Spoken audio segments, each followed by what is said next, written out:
I'm Mel Stewart, and this is SwimSwam podcast. Joining us today is Coleman Hodges, SwimSwam's head of production and the man on the scene at all the swim meets. And today we have a really special treat. We have swimming power couple, swimming royalty. We have Hayes Johnson, president of Swimmingly, one of the best tech companies in the sport. And we have his better half. We have I don't know about that. Cooler, smarter, 5-time Olympic gold medalist, Missy Franklin. Thank you so much for having us. You guys are so excited. Very excited to be with you guys today.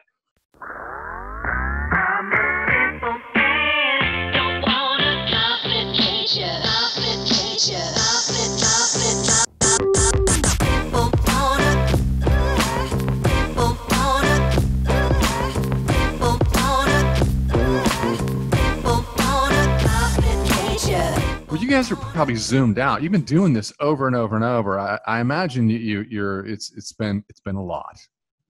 It has, but it's all been wonderful. Yeah, we've been doing it with a lot of year-round teams, specifically working with their kids and getting them motivated in these times. So we've really enjoyed it. Nothing we love more than working with the younger generation, especially in the sport. It just means so much to us, and these kids are amazing. So to spend our time at home doing something like that, I don't think we'd want to spend it any other way. Guys, if you're out there and you're listening, today's topic, really the lens through which we're going to get into this, it's joy. You got to develop your joy muscle. And don't take this for granted. This matters, and now more than ever probably matters the most. The reason why I was so excited about talking to you guys was that in watching the launch of Swimmingly, and just so people understand it, and you guys can correct me if I'm wrong, but Swimmingly is, if you ever want to run a swim meet, you want to run a virtual meet, summer league meet, virtual meet, practice, whatever you want to do it from your phone, you got to have the Swimmingly app. It's the best. It's out there. It is really a cool piece of tech. And the reason why I'm excited about you guys coming on is because Swimmingly's marketing was perfect. It's like, I always wanted USA Swimming to do this. I always wanted our sport marketed that way. But really, it's like I couldn't tell you all the taglines or the messaging. It was a feeling, and that feeling was, this is the way I feel about the sport and the way I have my entire life. That comes from an authentic place. I want to know how that came about. How did you guys come up with this plan to message about swimming that way? Because I know it came from a place of joy. Yeah, for sure. I think for Swimmingly, we obviously started in summer swimming, and that's where the joy starts in our sport. That's where you fall in love with the sport. And throughout that time, our parents were volunteering at swim meets, and we could see the gray hairs and the stress just like forming nonstop. And we got to a point in 2013 where obviously there's got to be a better way. And we know that summer swim meets could be 4 hours long. They could be 3 hours. And the next move is to go to a 3-day swim meet. There's a big transition there. So our mission is really, the big question we were asking is, how can we make this more fun for everybody on the pool deck? Not just the swimmers, but how can we make it more fun for the parents, the coaches, all spectators around? And so that's really where our marketing started in our company. And that's our mission today, is just to make these swim meets simple and fun for everybody. Yeah. And one of my favorite parts is I've gone with him a couple times to leagues or teams that are trying it for the first time. And I mean, the reactions are just unbelievable. Like, you have the parents that are on deck and they're kind of standing there and they're like, so that's it? Like, what else do we do? And we're like, just relax, like, enjoy the meet. And it's just so fun to see them kind of in awe that they really have so much less work than what they're used to. And they can actually sort of just relax and enjoy watching the kids swim. This is what it felt like, a warm hug for the sport, and it made me want to be there. And it was I got the media. Hayes would send me the media, and I would see it distributed into the marketplace, and it just looked like a lot of fun. It's good. Yeah. Yeah. Well, that comes from a unique place. It comes from a very authentic place, and I think oftentimes when we have our strongest emotions, when they're burned into our brain and they really start to shape who we are and how we feel about things, it starts at the beginning. And it's so could you guys take me back to the beginning and talk about, like, your first moments in swim? Of Absolutely. course. I think it's one of our favorite things. Yeah. They're just such happy memories. I wanted to start Summer League when I was 4, but in our league, you had to wait till you were 5. So I was a little upset at first, but I started on the Heritage Green Gators when I was 5. And I think one of the best things about Summer League swimming is, you know, swimming is almost secondary to everything else that's going on. Like, you're more concerned about playing Uno in the giant pop-up tents and eating your nachos right before you swim. Like, there's just so many memories associated with that. But I think the one thing that Summer League does that sets people up so well is it gives you that sense of team. And I think that that's something that anyone that swims really understands the importance of. So I remember having big sisters on my summer club team, and we would get each other gifts before every single meet. And like, that was one of my favorite parts. And so I think at that age, you learn the love for swimming and the hard work, but you also begin to understand the importance of team and how amazing it is to be a part of a community. Yeah. And I think same for me. I'm one of 5 kids, and the pool, we'd go to the pool, and my mom would let all 5 of us walk into the gate. And it was our only place where all of us could be free right in that moment. And we could do whatever we wanted. And it's not like being at the house, you know, you're constrained, you're there. We opened the gate and she let us go. And really, I think she nailed it. It's really the only place in swimming where you can eat candy and nachos before you hop up on the block and race, which I loved. And it all started, I mean, really the competitive and team aspect that I fell in love with was in Louisville, Kentucky, in a small country club league there where Clark Burkle was, the Burkle family, the Fraser Millers of the world, all those awesome swimmers. And that's really where I fell in love with that first sense of competition. And I was like, oh, well, there's a next step here. And then obviously flooding into the year-round market. Summer League team name? Louisville Boat Club. All right. The Typhoons. I was going to say, did you have like a logo of some kind? Yeah. Pretty good. All right, Typhoons. I like it. Yeah. I'm sorry. We have to give the nerds something to chew on here, but just for 30 seconds. And I'll say this: I swam at Old Georgetown. Years later, Ricky Barons grew up 5 houses down from me. He swam on the same Summer League team, Old Georgetown. I lost once at Summer League in breaststroke because I can't swim breaststroke. So the question is, Missy, you ever lose? You ever lose in Summer League? Oh, yes, 100%. But I will tell you, I still hold the 6 and under 25-yard backstroke record, and it's actually, I think at this point, other than like national age group records, it might be one of the only records I still hold. So I hold that very dear. So impressive. Someone's got to add that to your bio. It's like 24 seconds. It's pretty fast. It's on the wall at the pool right down the road. Yeah. Mr. Coleman, Window, Reagan. Go add that to the bio right now. It really should be in there. I'll make that change after we get off. Coleman, I'm not going to hog them the whole time. You can ask questions too.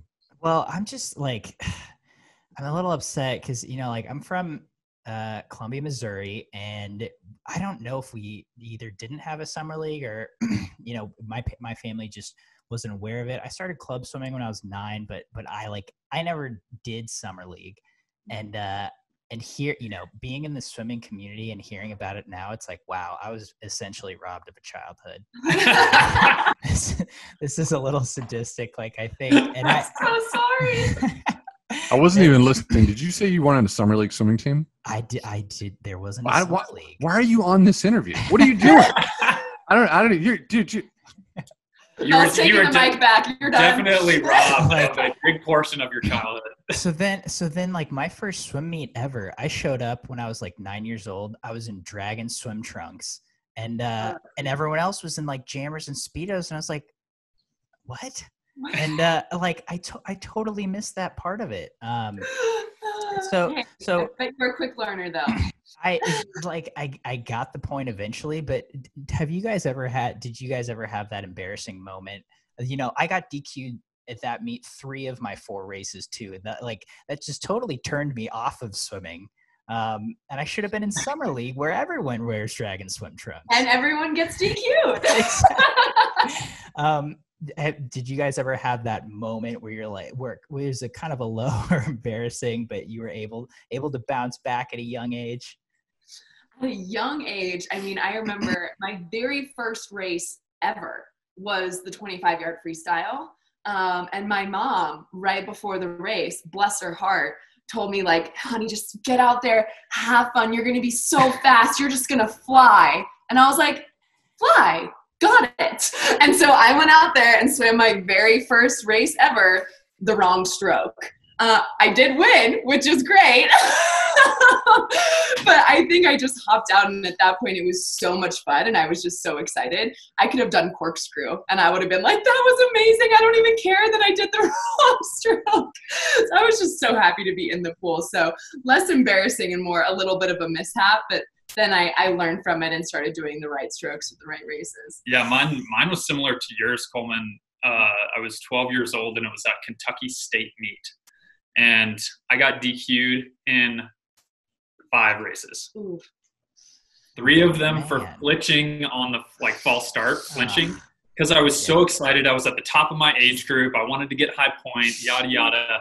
And 3 of them were from flinches. And after the meet, I actually asked my coaches to save those DQ slips so I can pop them on my wall. And after that, I was probably, the rest of my swimming career, I was probably DQ'd once or twice. And that was the way that I turned around. It was like something I could look at every day and be like, holy cow, I can't believe you got DQ'd and that many things, at one meet. I'm jumping in here. Lessons. Yeah. I'm jumping in here for a second. I'm a tad older than you guys, maybe just a year or two, decade or 2 or 3. And I just want you to know, there were no DQs when I was swimming Summer League. You could go in. There was a lot of like galloping butterfly that looked a lot like freestyle. Nobody got DQ'd. Flinching on the start. So it sounds like Summer League has evolved over time and become a lot more serious. You're dropping the hammer a little bit. Yeah, that was actually Lakeside with the Lakeside Seahawks. True. Yeah. It's legit. Was that Mary T. Maher? It was. Oh. Yeah, and come on. And the quarry. You guys have been to the quarry, haven't you? Yep. Oh, amazing. Wow. You know your swim history. I'm impressed. So as you guys came up in Summer League, because I feel like every state has such a different Summer League culture. And, there are a lot of states that are like, well, obviously our state is the most competitive, or like, we're the best Summer League. Some kids you hear about doing Summer League till they're 18, like till they're in college. What were you guys' Summer Leagues like? How competitive? How long did you do it? Tell us about it. Yeah, so mine was actually pretty funny. We were very intense summer swimming people and a very intense summer swimming family. We just loved it that much. Mm-hmm. So when I was 13 years old, we were in Louisville from about 6 to 13. And that's where we fell in love with it. That's where we wanted to be. We moved to Nashville that year. And in Louisville, we were missing like sectional meets to go to our Summer League championship meet. Seriously? I'm serious. Oh my God. Yeah, I know. And so when we moved to Nashville, you guys will get a kick out of this. When we moved to Nashville in the summers, we would actually go back and still compete for the boat club. What? Oh, yeah, it was real. So we did it, and then I moved to Nashville. We did that for 2 years, and then I was on a different team in Nashville and swam through till I was 18 years old. And my last race, and it was against a guy named Curtis Lovelace. He swam at Stanford, awesome breaststroker, and we were tied. You swam 2 50s, and then the last tiebreaker was the 100 IM. And it was my last summer swimming race of all time. And How old were you? Me. I was 18. He out-touched me by 100th of a second. Yeah, I still hold it to him to this day. That is outrageous. Oh, yeah, totally. Oh my, it was not like that here. I don't think, you guys know, Colorado isn't necessarily one of the top swimming states. So it was still competitive, but more in a fun sense, like having that kind of pride in your team and wanting to do well, wanting your team to do well, but nothing quite like that. Hey, it was all fun. That's why we wanted to do it. I love And then I, of course, I started my career pretty young in terms of how quickly I progressed. And so I stopped around 12 or 13 because that's when I was going to Olympic trials. So that was kind of a good sign for me that maybe it's time to move on from summer league and focus on the. I wasn't 12 when I went to my first Olympic trials. I swam in summer league into my early teens, but here's the thing: everybody on this call, except for Coleman, understands. Everybody understands this, except for Coleman, that there's two platforms on which you want to perform in the sport of swimming. There's I don't think it's the Olympic Games. I think it's Olympic trials. The U.S. Olympic trials is awesome, and then there's the summer league meet, which is bananas. It's nuts. Our league meets, I mean, fights were breaking out. People were going. I mean, it was just you would think it was a gladiator death match. Parents probably betting on races. Who knows? I would not be surprised with that one. So here's the thing: you're close to the summer league. Summer league swimming marketplace, and then your ears to the ground. Is it still that crazy? Every league is different. Every league is different size, shape, everything. There are tons of leagues out there that'll tell you they're the oldest league and they're this and that. And I think it's all about. I mean, the culture stays put pretty good, I will say. So I don't think it changes all that much, and hopefully the participation is continuing to increase is really what we want. Yeah, I feel like it'll always be fun. Just like you said, with the culture always being steady, I think there's just an aspect about Summer League that is just so fun and so joyful. And I think that'll, if anything, only increase. I don't ever see that.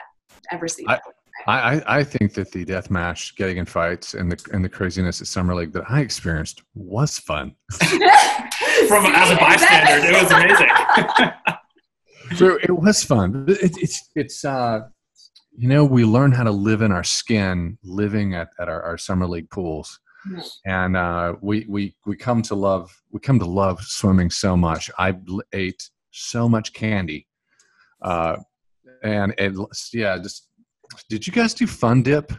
Oh my gosh, Mel, that was literally what I was thinking about as soon as you said just candy. And I was going to ask, do you remember taking a little sugar stick and just dipping it in more sugar? Just like, who came up with that? I mean, it was just absurd, but your mouth would be like the most vibrant shades. That's better than pre-workout. Yeah.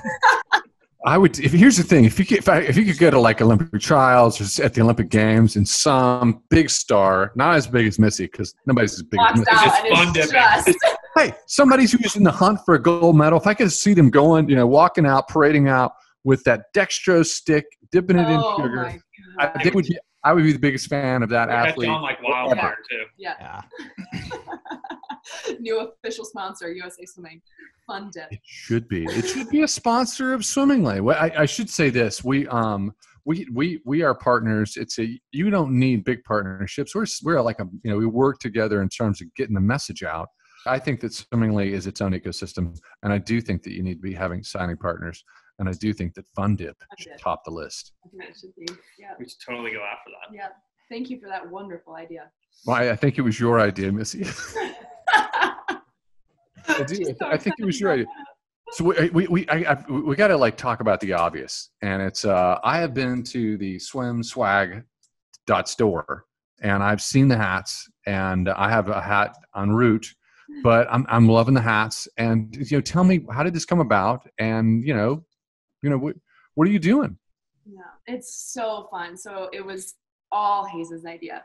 He just has the most amazing brain for this stuff. He's always thinking, and I'm so proud because during this time it would have been so easy to just kind of throw up your hands and be like, there's nothing we can do. But my husband, being the person that he is always thinking, we can do something. What else can we do? How can we keep giving back? And I think with all of our conversations with the teams across the country, there was just this kind of sadness that we didn't have access to pools, and that really affected young swimmers that were starting to get worried about how do they stay in shape? What do they do? And then once they get back in the water, how long is it going to take them before they're back to where they were? And the most important thing for us is that joy aspect and that pride aspect. And we're like, we want swimmers to be so proud of what we do day in Absolutely. and day out. Be proud of the effort that you put in, the work that you do. And even when, we've had something that's been taken away from us that we love, that we could have never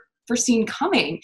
And so when we get this opportunity to get back in the pool, we just want kids and everyone, elite level athletes, professional athletes, to get back in with this just renewed passion and love for the sport. So we wanted to really create something that symbolically represents that pride and that joy. And so this is just such a fun way for people to kind of show their confidence and pride in what they do. And then giving back to the USA Swimming Foundation was just a non-negotiable for us, because we were like, if we're going to do this, we want it to, of course, give back to the people, but also the actual foundation of our sport. Yeah, exactly. Yeah. So it's just been so fun. So fun. Our responses and the pictures that we get back, it is lighting up our life right now. It's so amazing. Well, they look cool. The design's awesome. And it's, we should know USA Swimming Foundation is it is the endowment where USA Swimming is dipping into the cash to prop up clubs who were struggling, and that is a significant amount of money. And so what you're doing is matters. Everybody's picking up the sandbag and they're carrying it. Yeah. I do have to say this: if I saw someone wearing a hat and it said Sprinter on it, I might be a little judgmental. See, that's the thing. People may not totally understand it, but if you're a swimmer and you see someone else wearing it, you just make that eye contact and you're like, I know, I get you. Yep. You're going to leave practice 20 minutes before I am, and I'm not going to like you. Yeah. We've had so many friends on podcasts, and they start, and if you get enough sprinters on, they start talking about it, and they're very defensive. They're like, hey, sometimes we get out early, but it's what we're doing when we're there is really hard. I'm like, oh yeah, sure, it's hard.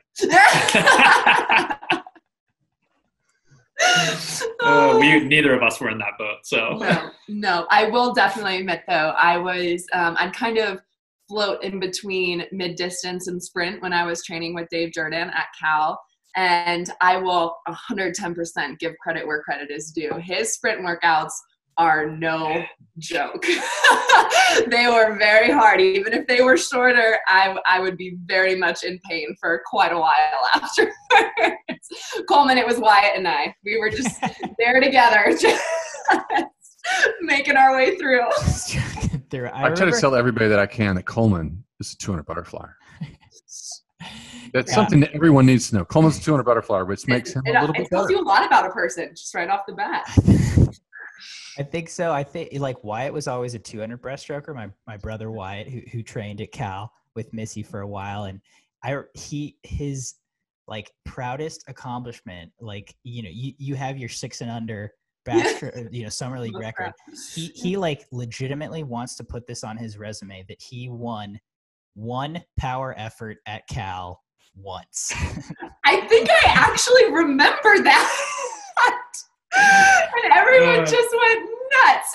Yeah, he came home and was so excited. Oh my gosh. He was so stoked. He's like, dude, I've won a freaking power effort. I beat I think it was Chuck and Prino or something. And to be clear, it's a race to 15 yards. I'm pretty sure. Yeah, and then Dave does the banging of the wrench, so you can kind of hear it. It's awesome. Very dramatic. It's incredible. Let's just bottom line it for the uninitiated out there. Wyatt is 101 Wyatt because his personal best is a 101 in the 100-meter breaststroke. I'm telling you, this guy's he's PhD, getting his postdoc. He is a legit swimmer. So smart. It's incredible. We're talking about joy, and I think that in terms of his swimming history, probably going 101 was number one joyous moment for him. And but number 2, winning a power effort, I don't know, it might even be tied for them. It very well could be. Yeah. So if I'm a kid out there and I'm a swim parent, and I want to support what you guys are doing with SwimSwag.store, what are the options? What is this is a gift? What do you do? Yeah, well, I think that's a great option right there is, of course, if you want to actually buy the hats, it's such a fun way to rock them. But we also have the option to just make donations to the USA Swimming Foundation, which is really what this is all about. As we mentioned, is giving back to the sport. The hats are just that kind of fun representation of it. And you mentioned gifts. I think these are awesome gifts for people, especially even if you're not a swimmer yourself, if you know people in your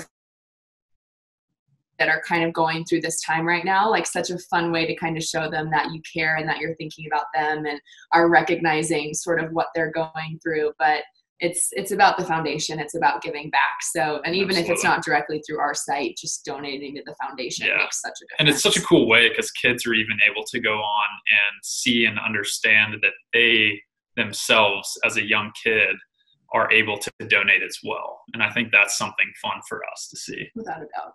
When we go live with this media, we are going to put the link in with the big arrow pointing where you need to go to participate. I wanted to bring this back to where we are right now, because I said this was all about joy, and you got to develop your joy muscle, and that's not always easy because of what's happening. And it's frankly, I'm struggling with this. This has been a really challenging time, and when I swim, I just warm up. But what are you hearing? Because I know you guys have been on a lot of webinars. What have you been hearing, and what's the wisdom that you're giving back? Well, I think we've both just been so inspired because every team that we talk to, every young athlete, the first question they ask is, what can we be doing right now? Like, they care so much and they really want to be doing whatever they can possibly do outside of the pool right now. And so we just kind of help give them ideas with that, of the things that they can be doing right now. But the base of all of that being joy, and understanding that ultimately we're in a global pandemic. Like, this is a very challenging time and people are facing serious struggles. And so, when they are worried about getting a workout in or staying in shape, always recognizing the bigger picture too, that they're doing what they need to do so that they can maintain, their confidence and that they can feel strong, but also using this as a time to give back to others and to even come closer as a team, checking in with your teammates, checking in with your coaches, and realizing that it's okay not to be okay right now. And that if you don't get a 2-hour workout in one day because you're just feeling in a certain way, like, it's fine. Yeah. Like, just being really patient with yourself and with others right now. And then Hayes has been amazing about talking about just being brilliant with the basics. If you want to talk about that, I think it's awesome. I think it's been really fun helping kids understand that you can set goals outside of the sport as well, like how you can be a better brother and sister, help your parents, help your family, other sports, other things like that. And then that kind of rolls into being brilliant at the basics, which I love to teach. And we all know that change is inevitable. I mean, it's okay. You need to embrace it. And when you get down to it, don't pretend like you're immune to these hardships and stuff like that. And the more you avoid it, the more you're going to continue to avoid it. And so when we can help kids understand being brilliant at the basics, and it starts from adhering to an exercise routine when you're out of the water, sticking to a nutrition plan, or learning about a nutrition plan if you haven't. I didn't start a nutrition plan until I was in college, and I wish I had done it before that. He was eating Fun Dip when he was 18. Yeah, so I mean, all the things, exercise routine, sleep schedule, all of those things, being brilliant at the basics will help you when you are getting back into the sport and transitioning back into the water. It will make you a better athlete, person, all of the above. Yeah. I think that going into, I'm sorry, Coleman, did I interrupt you? Did you want to say something? So for you guys personally, kind of on that note, it seems like you've gotten to do a lot of work that you still enjoy.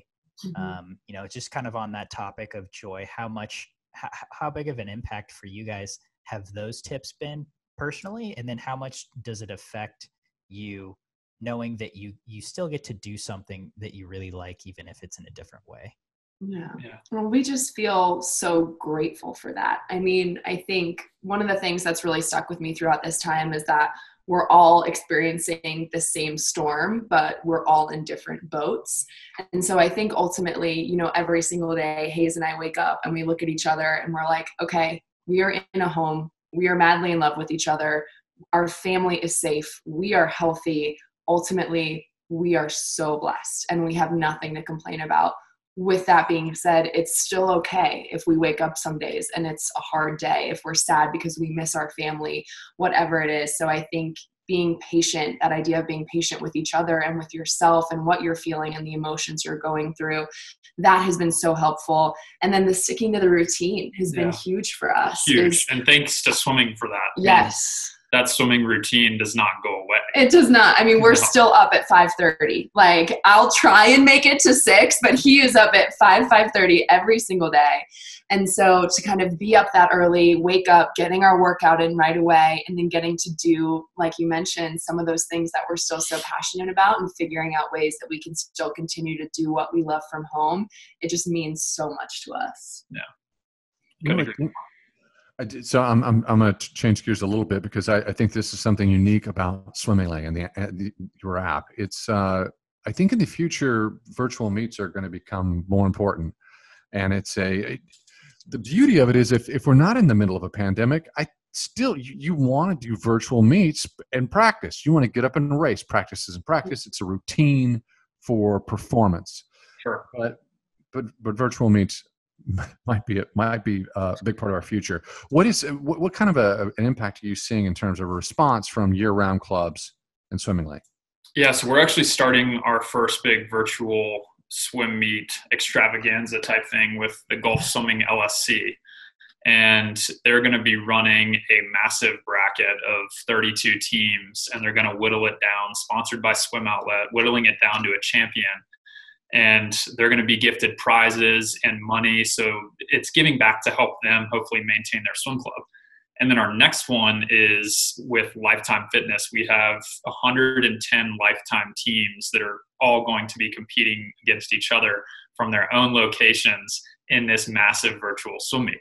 So this is something very new to their ecosystem because now they are able to see and understand that there are Lifetimes all over the country, whereas they were completely siloed maybe in their region of the United States. And now they're going to compete virtually against 109 other teams, which is so cool. It is so cool. Yeah. Do you have hard dates? Did you mention dates? Yeah, so the Gulf Swimming one will be starting in August. Both of them are starting in August. Gulf mid-August and Lifetime early August, I believe. So yeah. Okay, if you have the exact dates, send it to us. We'll make sure that we add it to the post. But but in terms of that's what's happening now. That's the reality now. But in terms of real application for a year-round team, and it's Saturday, and hey guys, we're going to do a virtual meet. Are you hearing from coaches about this? Are you seeing a demand for this?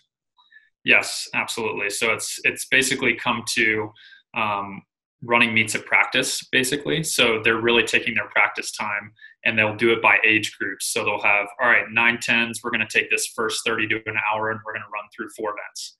And they love it because they can literally set up a meet in 10 minutes, run the meet, shut it down, and they're done. Whereas a swim club with the equipment, it might take an hour to set up the touch pads and the computer consoles and all that stuff. So the clubs, especially that have not ever been able to run meets, they are very, very happy that now they can even generate a little income from swim meets that they have never been able to run before. And so that's an option for them. And we're excited to help them and hopefully provide them a way to stay in business and keep these swim teams up and running. Coleman, you know what I'm hearing here? This is what I'm hearing. Eddie Reese invite. Oh, I love it. Yeah, I love it. The world famous Eddie Reese invite. I would get in the pool now just to start training for 50s. You would. You 100% would. Coleman's been on deck year after year, capturing media for the. He gets the phone. You get the call sometimes. You get a text. Hey, we're doing the Eddie Reese invite. Get down here. Whatever you're doing, you got to drop what you're doing, Eddie. Yeah. Go. I mean, we would get more competitive at that little meet than almost any meet we'd ever go to. I mean, it was totally nuts. I mean, that meet is always crazy to witness. Really, anytime I see like racing at Texas, it's nuts. And to picture that happening all over the country, which talking to coaches, talking to college coaches now, it seems like that might start being the case, because they're like, well, we might have a meet with so-and-so, but we might do a virtual meet and we'll swim in our own pools, stay isolated, but the results speak for themselves, and Exactly. it's so exciting.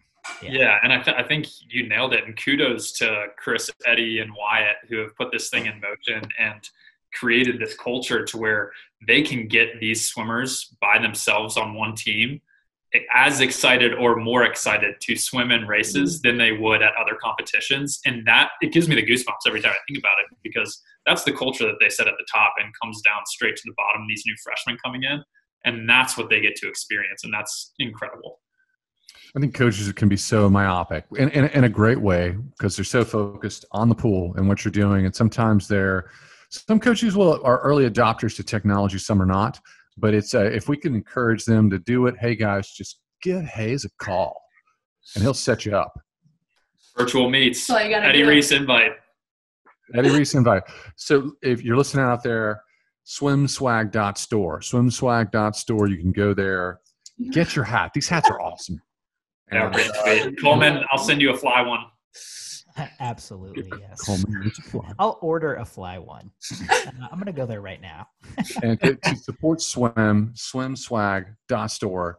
And Swimmingly, is it Swimmingly.app? Is that the site? That's correct. Swimmingly.app. And this is really cool. I was excited when I saw it coming out.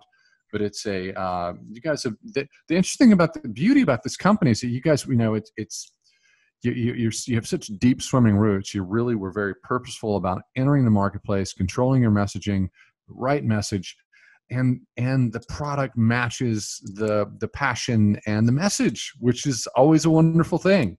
So having said that, are there any parting thoughts in our last 60 seconds?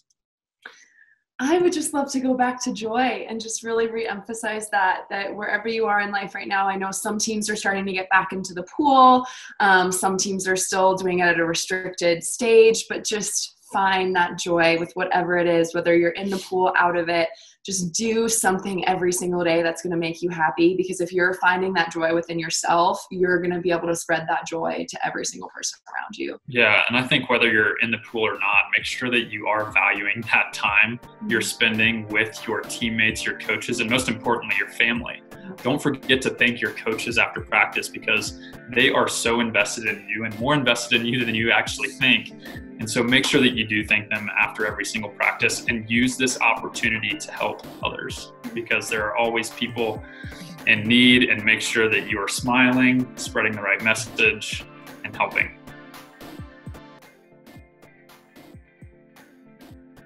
You've been listening to the SwimSwam podcast. Stay tuned for new episodes every week. You can take SwimSwam podcast on the go by subscribing on your favorite podcast platform. Look for links in the description below, and be sure to subscribe to our YouTube channel for more videos as well.